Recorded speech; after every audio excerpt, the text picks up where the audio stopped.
semua yang terjadi itu pasti seizin Tuhan. Kalau kita ini sudah diperdamaikan di dalam Kristus dan kita hidup mengutamakan Kristus, maka apapun yang terjadi di hidup kita pasti ada damai sejahtera. Itu tolak ukurnya orang hidup mengutamakan Kristus. Tapi kalau saudara ada masalah dikit, marah, ngamuk, saudara engkau jauh dari Tuhan. Walaupun engkau pengerja, engkau pendeta, engkau siapapun. Kalau engkau ada masalah dikit langsung ya, menyala, langsung emosi. Ingat loh, Yesus yang memperdamaikan kita dengan dirinya, Allah Bapa. Karena itu orang yang hidup mengutamakan Kristus, dia hidup dalam damai sejahtera dengan Allah Bapa. Apapun yang terjadi, kita percaya bahwa itu seizin Tuhan. Shalom Bapak Ibu, apa kabarnya hari ini?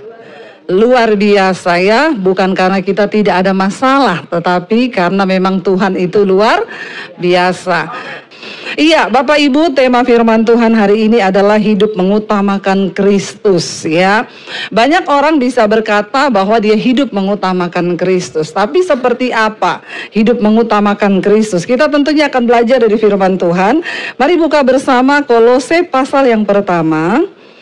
Kita akan baca mulai ayat yang ke-15. Ini mic saya tolong enggak usah dipakai ho ya. Mas sound system ya. Di mana? Di situ ya. Di flat aja ya. Jadi saya enggak usah berkhotbah bah. Tes 1 2 3 3 2 1 dicoba. Iya, sudah? Iya, kita mau dengar firman Tuhan, jadi mic-nya biasa saja supaya suara saya juga biasa. Kita enggak usah diefek apa-apa ya, sudah bagus suara saya soalnya.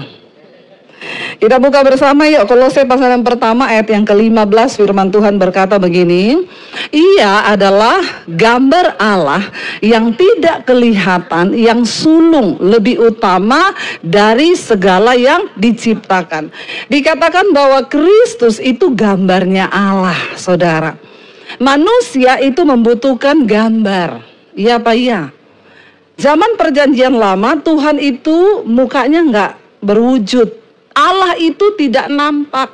Dia hanya muncul dalam bentuk api, dia muncul dalam bentuk angin, dia muncul dalam bentuk apapun. Makanya bangsa Israel selalu bikin patung, karena mereka itu pengen menyembah sesuatu yang berwujud, yang ada wajahnya. Iya Pak ya? Iya, makanya saudara dikatakan bahwa Kristus itu adalah gambar Allah. Manusia itu kan pengen ngerti Tuhan itu seperti apa ya. Kalau cuma api, angin, ya kalau cuma bentuknya yang sesuatu tidak berwujud kan kayaknya kurang bagaimana gitu ya. Dan Tuhan tuh tahu ya bahwa manusia itu membutuhkan image, saudara. Kalau ada sesuatu yang nyata baru kita percaya. Iya Pak iya. Makanya dikatakan Yesus Kristus datang ke dalam dunia, dia adalah Allah, saudara. Dan di sini dengan jelas dikatakan Kristus itu adalah gambar Allah. Sehingga kita sudah nggak usah macam-macam. Dulu saya, saudara, waktu belum kenal Tuhan Yesus, saya itu kalau berdoa suka bayangkan wajah Tuhan tuh kayak apa ya. Saya coba cari tahu di pikiran saya, di otak saya, Tuhan tuh kayak apa ya. Saya pengen menyembah sesuatu yang ada wujudnya. Kadang-kadang yang muncul bayangan hitam besar, saya takut, saudara, saya lari dari kamar, ya, waduh, kayaknya setan. Tapi setelah saya mengenal Kristus, ya, saudara ada masalah, saudara di pikiran saja, di kuburan, lewat kuburan atau di mana tempat sendiri, saudara takut, tiba-tiba saudara tutup mata, bayangkan wajah Yesus saja, ada damai sejahtera enggak? Kalau saya tutup mata, saya bayangkan wajah istri saya, Bu. Lebih takut lagi ya enggak bapak-bapak? Ya, karena semua butuh gambar, saudara ya. Ada bapak-bapak dia itu selalu bawa foto istrinya di dompet. Tiap habis dimarahin bosnya di kantor, dia masuk kembali ke ruang kerja, dia buka dompet, dia tersenyum.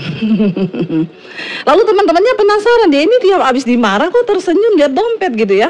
Lalu satu kali temannya tanya, apa sih yang kamu lihat tiap habis kali dimarahin bos? Ini loh ditunjuk, istrimu ya. Waduh, berarti istrimu tuh sangat kau cintai ya? Enggak, saya habis dimarahin bos, saya buka dompet. Tidak ada yang segala kamu, saya. Jadi memang gambar itu perlu, saudara, amin. Nah, dikatakan di sana bahwa Yesus itu gambar Allah yang tidak kelihatan, yang sulung. Dia lebih utama dari segala yang diciptakan. Baca ayat yang ke-16, dikatakan di sana, karena di dalam Dialah telah diciptakan segala sesuatu yang ada di mana? Di sorga dan yang ada di bumi, yang kelihatan dan yang tidak kelihatan, baik singgasana maupun kerajaan, baik pemerintah maupun penguasa. Segala sesuatu diciptakan oleh Dia dan untuk Dia. Saudara, jangan pernah berani berjalan tanpa Tuhan di hidupmu. Kenapa? Karena di dalam Yesus dikatakan, Dia itu di dalam Yesus ada segala sesuatu yang kelihatan maupun yang tidak kelihatan. Anak muda yang lagi cari jodoh, sudah kelihatan belum jodohmu? Ya, yang lagi cari jodoh, yang sudah punya jodoh nggak usah ngejawab. Ya, yang lagi berdoa, kira-kira jodoh saya itu kayak apa ya mukanya? Di dalam Yesus itu sudah ada, tersedia, baik yang kelihatan maupun yang belum kelihatan. Jadi jangan pernah melangkah tanpa penyertaan Yesus. Engkau harus mengutamakan Tuhan. Dikatakan di sana yang kelihatan dan yang tidak kelihatan. Apa yang belum kelihatan hari ini di hidup kita, saudara? Di dalam Yesus itu sudah tersedia. Bahkan dikatakan di sana, baik singgasana. Ya, singgasana itu berbicara tentang raja. Raja-raja dulu itu tempat duduknya itu singgasana. Maupun kerajaan, baik pemerintah maupun penguasa, segala diciptakan oleh Dia dan untuk Dia. Hari-hari ini bangsa kita sedang ada di tahun-tahun politik. Jangan terpancing dengan apapun yang akan membuat kita ini terpecah belah. Amin. Ya, saudara, bagian kita tetap berdoa bagi bangsa ini. Makanya saya selalu berkata, Tuhan, apapun yang terjadi di atas bangsa kami, saya percaya Tuhan sudah menetapkan, ya, pemerintah itu adalah wakil Allah. Ya, jadi saudara, kalau kita menyadari hal ini, baik pemerintah, penguasa, jabatan, kedudukan, itu semua berasal dari Tuhan. Saudara yang hari-hari ini sedang ada dalam perjuangan, ya dalam pencalonan, tidak salah anak Tuhan duduk di kursi kepemerintahan. Tapi jangan lupa berdoa, bilang Tuhan, aku percaya bahwa kuasa itu datangnya daripada Tuhan. Kursi, kepemerintahan, penguasa, kerajaan, semua itu dari Dia. Dan kalau satu saat engkau duduk di kursi kepemerintahan, ya, jangan lupa Alkitab ini berkata dari Dia dan untuk Dia. Banyak orang itu ya minta didoakan sama saya. Bu Debbie, saya ini lagi mencalonkan. Doakan ya Bu. Nanti Bu, kalau saya jadi, ya nanti saya akan begini, saya nanti bantu pelayanan begini. Ya saya cuma bilang iya, yang penting ngomong sama Tuhan. Ya, jangan ngomong sama saya. Karena pilkada sama pilkab itu beda tipis. Ya, kalau pilkab itu lupa jadi, pilkada jadi lupa. Tapi anak Tuhan tidak boleh lupa. Engkau diutus Tuhan duduk di kursi pemerintahan karena ada maksud Tuhan. Pakai sungguh-sungguh jabatan itu terutama untuk memuliakan nama Tuhan. Jangan mempermalukan Tuhan. Banyak orang, saudara, dikasih kepercayaan jabatan, tapi pada akhirnya mempermalukan Tuhan. Jadi orang bilang tuh orang Kristen loh, orang Kristen lagi. Kita semua berdoa supaya anak-anak Tuhan tidak berdosa, saudara. Saudara duduk di kursi pemerintahan, kita semua bangga. Biar semakin banyak anak Tuhan yang dipakai Tuhan di atas negeri ini, amin. Tapi jangan engkau lupa bahwa kuasa itu dari Dia dan hanya untuk Dia. Kita lanjut, saudara, ayat 17. Semakin panas di sini ya, lampunya itu loh saudara ya, haleluya. Baca bersama ayat yang berikutnya. Ia ada terlebih dahulu dan segala sesuatu, ya, dari segala sesuatu, dan segala sesuatu itu ada di dalam Dia, dikatakan. Kenapa Dia harus yang utama, saudara? Ayat 18 berkata, sekarang ayat 18. Ia adalah siapa? Ialah kepala tubuh, yaitu jemaat. Ia yang sulung, yang pertama bangkit dari antara orang mati, sehingga ia lebih utama dalam segala sesuatu. Dikatakan dia itu adalah kepala tubuh, yaitu jemaat. Jadi jemaat itu, makanya Pak Konrad selalu ngomong, jemaat ini adalah milik Kristus. Makanya pendeta enggak usah berantem rebutan, ya, karena kita tahu jemaat itu milik Kristus, dialah kepala. Kalau semua pendeta menyadari bahwa jemaat itu milik Tuhan, kita enggak usah berantem toh. Puji Tuhan kalau di gerejamu dia bertumbuh, dia semakin diubahkan, puji Tuhan. Ya, kan harusnya begitu. Jangan berantem, saudara. Ada jemaat pindah terus kita berantem, jemaat saya pindah di sana. Yesus adalah kepala tubuh, yaitu jemaat. Dikatakan dia yang pertama bangkit dari antara orang mati. Ya, dikatakan Yesus yang pernah turun ke dalam dunia orang mati, dan dia yang pertama bangkit, dan dia yang sudah naik ke sorga. Hanya orang yang pernah ke sorga, yang datang dari sorga, yang bisa tunjukin jalan ke surga. Lalu dilihat saudara, ayat yang ke-19 dikatakan di sana, karena seluruh kepenuhan Allah berkenan diam di dalam dia. Saudara, kenapa kita harus mengutamakan Yesus dalam hidup ini? Karena seluruh kepenuhan Allah itu ada loh di dalam Kristus. Apa yang Tuhan gak bisa lakukan? Apa yang Allah gak bisa sanggup lakukan dalam hidup kita? Dia berdiam di dalam Yesus. Karena itu jangan saudara sepelekan nama Yesus. Saya itu saudara, orang mau bilang Yesus bukan juru selamat, Yesus bukan Tuhan. Saya ini sudah mengalami saudara. Saya doakan orang kerasukan ya. Kita ngomong saja dalam nama Yesus, dia teriak panas. Saya pernah coba dalam nama Daniel. Dia ketawa, saudara, itu setan. Ya, saya sebut lagi dalam nama siapa? Debbie. Ya, ketawa, dia terbahak-bahak. Nggak ada kuasa, tapi begitu kita sebut dalam nama Yesus, itu orang kerasukan bisa teriak, panas! Berarti nama itu ada kuasa. Makanya jangan sepelekan nama Yesus. Utamakan Kristus dalam hidup kita. Karena di dalam dia itu, ya Allah itu berkenan dipenuhi loh. Kepenuhan Allah itu ada loh di dalam Yesus. Itu wow, luar biasa. Kita baca ayat yang ke-20 saudara. Firman Tuhan di sana berkata begini saudara. Baca bersama 1, 2, 3. Dan oleh dialah ya ia memperdamaikan segala sesuatu dengan dirinya, baik yang ada di bumi maupun yang ada di sorga, sesudah ia mengadakan pendamaian oleh darah salib Kristus. Jadi saudara, di dalam Kristus itu ada pendamaian.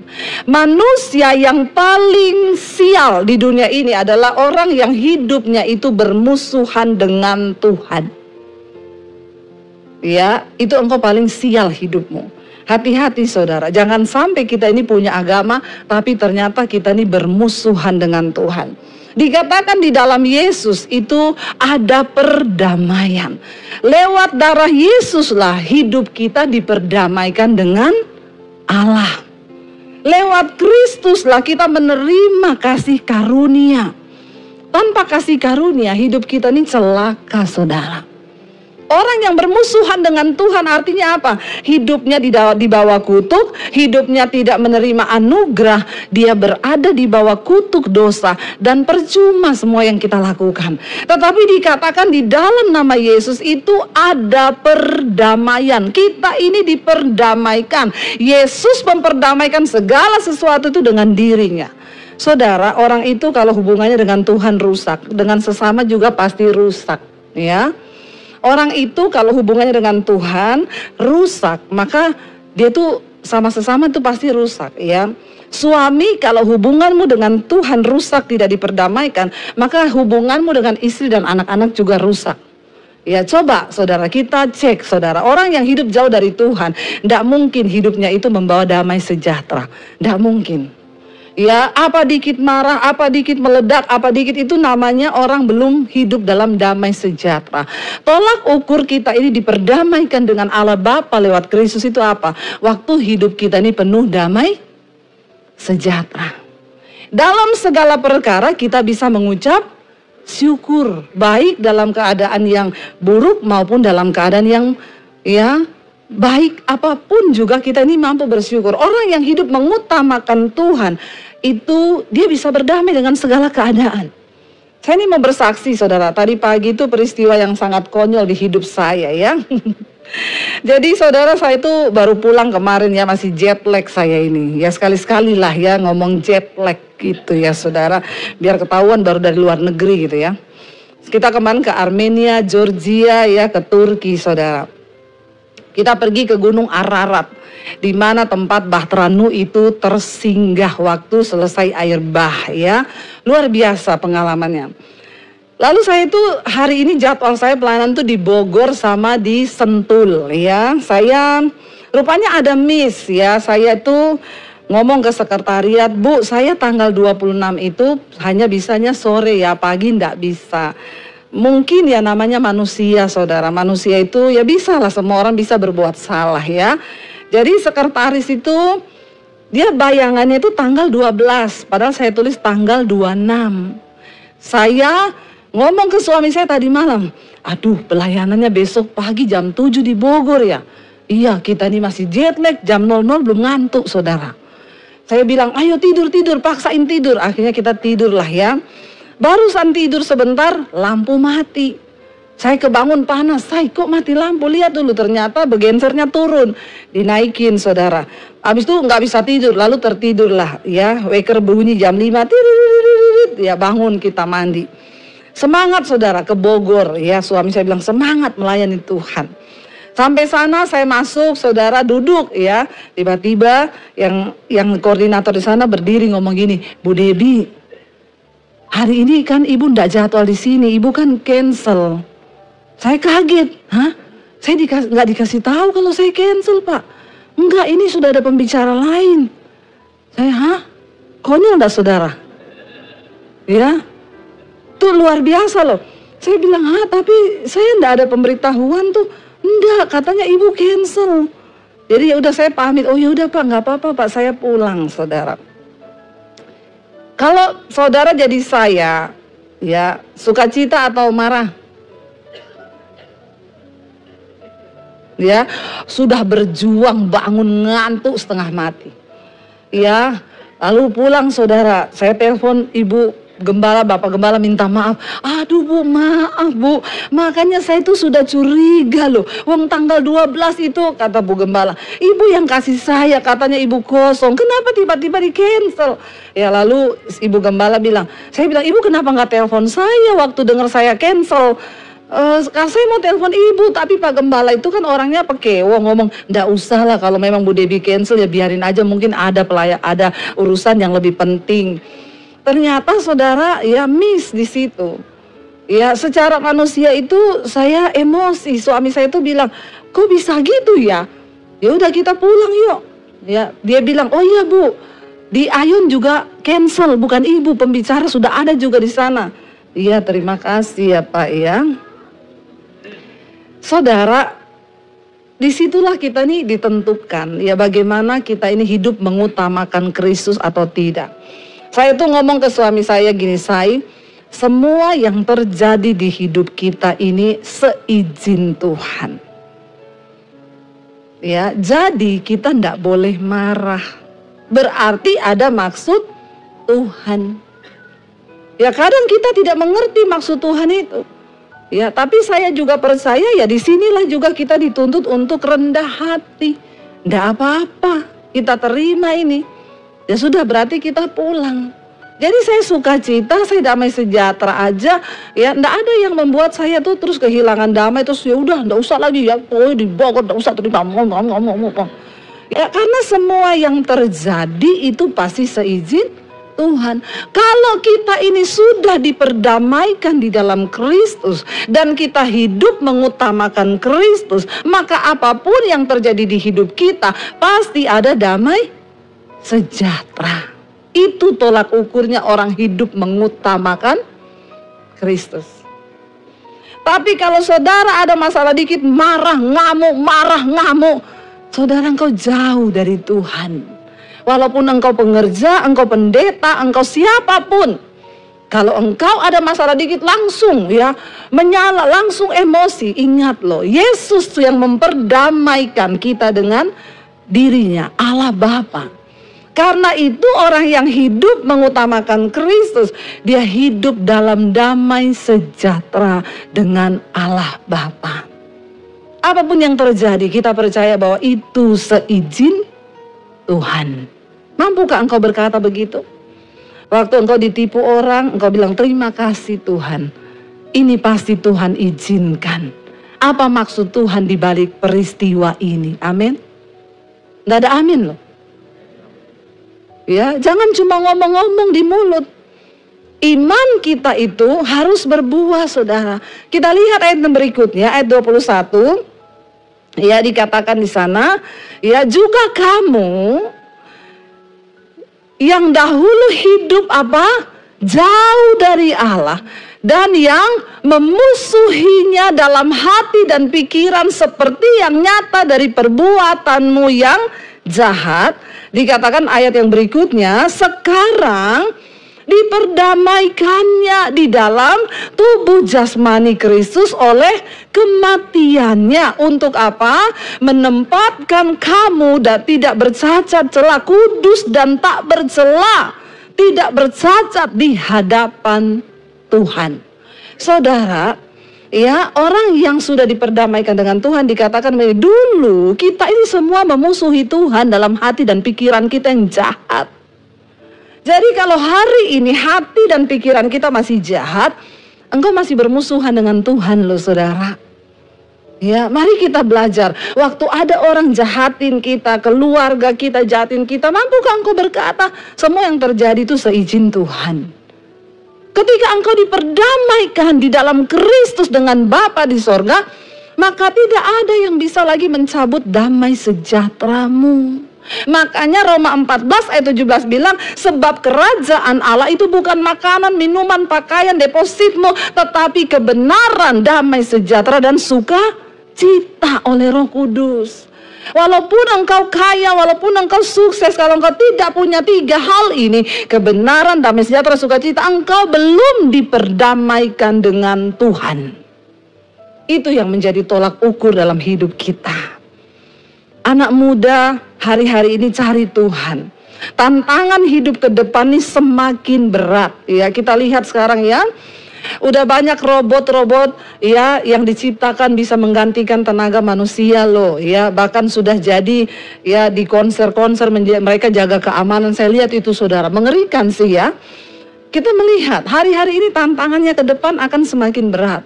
Ketika engkau hidup jauh dari Tuhan, semakin berat juga hidupmu. Dan ciri yang pertama orang hidup diperdamaikan dengan Tuhan itu dikatakan, kamu juga yang dulu jauh, hidupmu itu jauh, dikatakan ayat 21 tadi, coba balik ya. Dan kamu juga yang dahulu hidup jauh dari Allah dan yang memusuhi Dia dalam hati dan pikiranmu yang jahat. Saudara, kalau kita sudah hidup diperdamaikan dengan Tuhan, harusnya hati dan pikiran kita penuh dengan kebenaran. Tidak ada lagi orang yang terikat dengan dosa. Tinggalkan semua dosamu. Kenajisan, percabulan, semua dosa yang membuat kita nggak damai sejahtera. Homoseksual, lesbian, perselingkuhan, buang itu semua dari hidupmu. Supaya engkau bisa diperdamaikan dengan Allah. Kenapa? Karena dosa itu pencabut damai sejahtera nomor 1 dalam hidup manusia. Mau sekaya apapun engkau, seberhasil apapun hidupmu, kalau engkau hidup simpan dosa, maka engkau bermusuhan dengan Tuhan. Dan orang yang bermusuhan dengan Tuhan, hubungannya dengan sesama pasti rusak. Tidak heran kenapa dalam rumah tangga suami istri ribut terus, berantem terus. Karena hubunganmu dengan Tuhan rusak. Makanya anak muda dengar, engkau menikah dengan pria yang tidak berdamai dengan Tuhan, hancur rumah tanggamu. Ya, nggak mungkin dia bisa memahami engkau. Hanya orang yang sudah berdamai dengan Tuhan, hidupnya dibebaskan dari ikatan dosa, dia bisa memiliki damai sejahtera. Bahkan apapun yang terjadi, tidak usah marah, percaya semua yang terjadi itu seizin Tuhan. Amin, saudara. Kita yang dulu jauh, sekarang kita diperdamaikan dengan Tuhan loh, lewat kematian anaknya, lewat kematian Kristus dikatakan. Dan kita sekarang hidupnya diperdamaikan. Jadi harusnya dalam rumah tangga suami istri, ya engkau hidup damai ya. Dengan orang-orang di sekelilingmu juga damai. Nggak usah berantem terus ya. Ada orang-orang tuh, kalau orang itu sudah di sini berantem, di sana berantem, sana ribut, pasti hubungannya dengan Tuhan rusak. Kalau dia hubungannya dengan Tuhan rusak, belum diperdamaikan, ya akan jadi begitu terus saudara ya. Jadi orang yang membawa roh kuda merah, pencabut damai sejahtera. Ya, di mana-mana dia bukan cuma nggak damai, tapi dia cabut damai sejahteranya orang.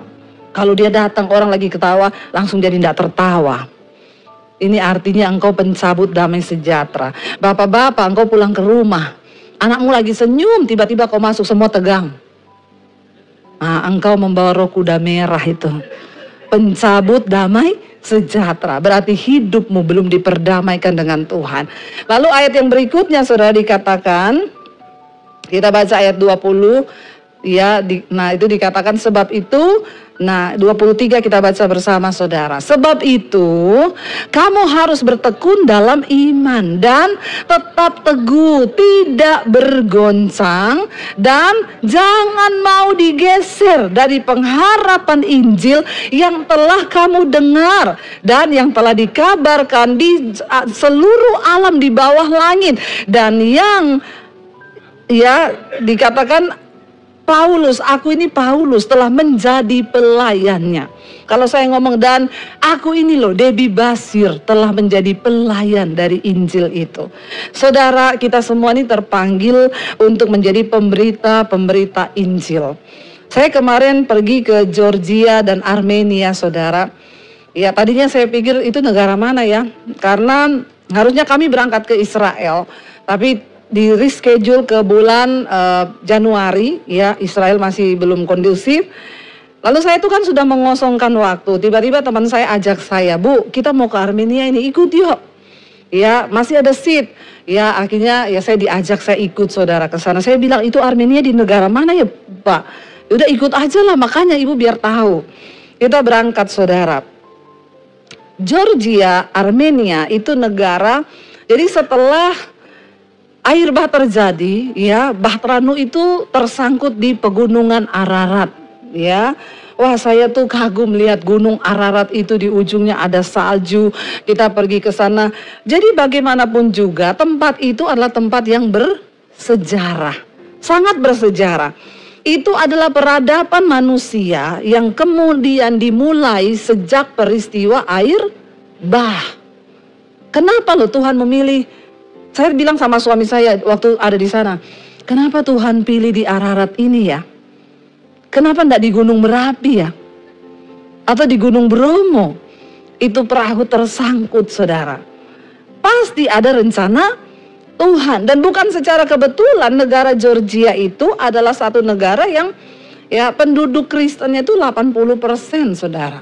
Ya, mereka adalah kerajaan tertua yang pertama di dunia mengakui Yesus, mengakui bahwa mereka adalah pengikut Kristus, saudara. Ya, kami datang ke sana dan kekristenan di sana itu berkembang ya setelah ada murid Yesus yang bernama Andreas yang datang ke sana untuk memberitakan Injil. Lalu terjadi pertumbuhan. Kami kemarin di sana berdoa supaya ada kebangunan rohani yang terjadi. Karena enggak menjadi jaminan hanya cukup menjadi orang percaya kepada Yesus. Tapi hidup harus mengutamakan Yesus. Nah, kerajaan di sana, kekristenan di sana itu mereka adalah Kristen Ortodoks ya, Armenian. Gereja-gereja Ortodoks Armenian itu enggak seperti kita Kristen begini hari Minggu ibadah. Mereka tuh gereja dibuka tiap hari. Ya, tiap hari buka. Jadi setiap orang bisa datang sama Tuhan kapan saja dia mau datang. Ketika dia ada masalah, dia datang. Mereka tuh saya lihat saudara, datang ke gereja itu hanya datang, lalu pegang salib, lalu doa sebentar, lalu pergi. Ya, pokoknya dia tiap hari harus tor muka sama Tuhan. Ya, tapi kan sebenarnya tidak cukup hanya seperti itu. Hidup mengutamakan Kristus, kita nih harus berbuah dalam iman kan. Karena sudah tidak ada tantangan lagi kekristenan di sana, jadi kekristenan yang biasa-biasa saja. Ya, saya melihat itu, wow Tuhan. Tapi karena ada murid Yesus, Andreas yang pergi ke sana untuk memberitakan Injil, makanya mereka boleh mengenal Kristus di negara itu. Saudara, dikatakan karena itu Rasul Paulus bilang, kamu harus bertekun dalam iman, tetap teguh, tidak bergoncang, dan jangan mau digeser dari pengharapan Injil. Anak-anak muda, jangan hanya karena pacar ya, terus engkau berkata, ya enggak apa-apa lah ya, masih pacaran kok dengan yang tidak seiman. Hati-hati, di mana-mana itu yang ditolong itu selalu, yang menolong itu lebih kuat daripada yang ditolong ya. Jangan engkau merasa kuat. Banyak saya melihat akhirnya orang jatuh meninggalkan Yesus, digeser dari pengharapan Injil. Keselamatannya kenapa? Hanya karena jodoh, hanya karena pekerjaan, hanya karena sesuatu yang lain. Mari kita taruh iman kita, jangan mau digeser. Yang telah kamu dengar pemberitaan Injil itu dikabarkan di seluruh alam di bawah langit, dan yang aku ini, Debbie Basir, juga menjadi salah satu pelayannya. Ya, kalau saudara lemah, buka di YouTube, cari khotbah saya, cari khotbahnya Pak Konrad, cari khotbah hamba Tuhan yang bisa menguatkan imanmu. Ketika engkau lemah, sekarang nggak ada alasan untuk kita ini nggak bertumbuh, saudara. Sekarang ini engkau lemah, tinggal putar, cari judul di mana aja tuh, judul banyak loh sekarang di YouTube, ya, khotbah tentang ya kepahitan, klik muncul semua tuh pendeta, tinggal saudara pilih mana yang cocok. Kebangetan kalau hari-hari ini iman kita tidak bertumbuh. Saudara harus bertekun di dalam iman. Jangan hanya punya iman loh, tapi iman itu harus tumbuh. Karena ketika Tuhan datang, yang dicari dari hidup kita ini adalah apa? Buah dari iman itu. Tidak cuma hanya beriman, saudara.